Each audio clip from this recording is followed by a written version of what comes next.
Assalamualaikum warahmatullahi wabarakatuh.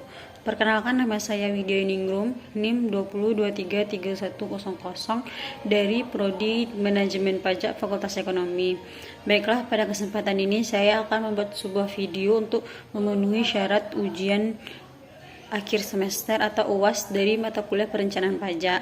Baiklah, pada kali ini saya akan menyampaikan video mengenai kasus tentang tax evasion atau penggelapan pajak.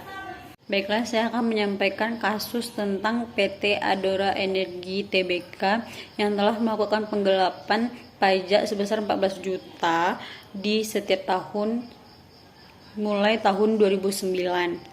Nah, PT Adora Tbk tengah dirundung masalah.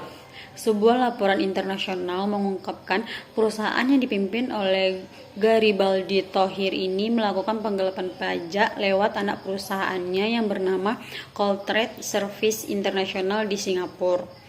Nah, berdasarkan laporan Global Witness berjudul Taxing Times for Adora yang dirilis pada Kamis 4 Juli 2019, Adora telah mengalihkan keuntungan dari batubara yang ada di tambang Indonesia.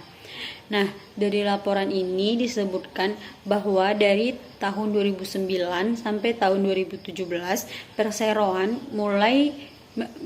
melalui anak usahanya di Singapura yang bernama Coltrane Service International membayar 125 juta atau lebih sedikit dari yang seharusnya dilakukan di Indonesia. Nah, dengan mengalihkan lebih banyak dana melalui tempat bebas pajak, Adora mungkin telah mengurangi tagihan pajak Indonesia dan uang yang tersedia untuk pemerintahan Indonesia untuk layanan-layanan publik penting hampir 14 juta per tahunnya. Nah, Direktur Utama PT Adora Energi Tbk atau Garibaldi Thohir membantah terkait tudingan laporan oleh organisasi global yakni Global Witness atas upaya penggelapan pajak lewat anak usahanya. Nah, sementara itu Direktorat Jenderal Pajak atau Ditjen Pajak Kementerian Keuangan mengaku akan mempelajari laporan Global Witness yang menyebutkan PT Adora Energi Tbk mengalihkan keuntungan sehingga menghindari pajak lebih besar. Nah, sebelumnya Global Witness mengatakan laporan keuangan menunjukkan nilai total komisi penjualan yang diterima oleh Coltrane dengan pajak rendah di Singapura meningkat rata-rata secara tahun dari 4 juta sebelum 2009 namun menjadi 55 juta dari 2009 sampai dengan 2017. Nah, lebih dari 70% batubara yang dijualnya berasal dari anak perusahaan Adaro Energi di Indonesia. Peningkatan pembayaran mendorong keuntungan di Singapura dengan pengenaan rata-rata pajak tahunan 10%. Sedangkan keuntungan dari Komisi Perdagangan Batubara Perseroan di Indonesia mungkin akan dikenakan pajak di Indonesia dengan tingkat lebih tinggi secara rata-rata tahunan sekitar 50%. Global Witness meminta Adora untuk berkomentar mengenai hal ini, tetapi Adora belum memberi jawaban. Nah, laporan ini juga menyebutkan pada tahun 2008, Adora membayar 33 juta untuk menyelesaikan perselisihannya dengan Otoritas Pajak Indonesia atas aturan sebelumnya dengan Coltrane.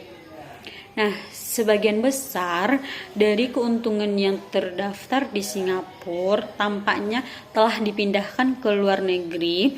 Salah satu anak perusahaan Adora di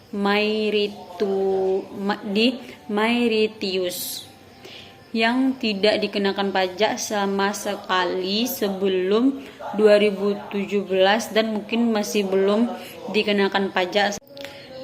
Nah, Pada kasus ini, tax planning yang seharusnya dilakukan agar terhindar dari kasus ini yaitu dengan melakukan tax avoidance. Karena tax avoidance ini suatu pelanggaran dalam perpajakan dengan melakukan skema penghindaran pajak yang bertujuan untuk meringankan beban pajak dengan mencari dan memanfaatkan celah-celah terhadap ketentuan perpajakan di suatu negara.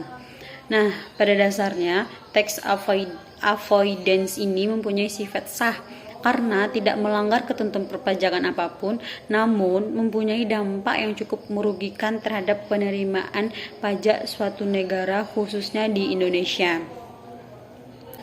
Menurut ahli James Kessler, tax avoidance ini dibagi menjadi dua bagian, yaitu penghindaran pajak yang diperbolehkan dan penghindaran pajak yang tidak diperbolehkan.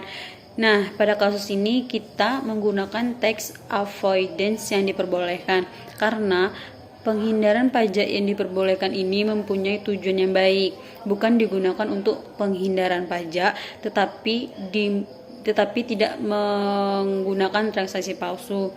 Nah, sedangkan penghindaran tidak dibolehkan mempunyai tujuan yang tidak baik, yang dimana bermaksud untuk melakukan penghindaran pajak dan melakukan transaksi palsu. Nah, oleh sebab itu pada kasus ini tax planningnya yaitu melakukan tax avoidance. Nah, sekian yang dapat saya sampaikan. Apabila ada kesalahan tolong dimaafkan. Wabillahi taufiq wal hidayah. Assalamualaikum warahmatullahi wabarakatuh.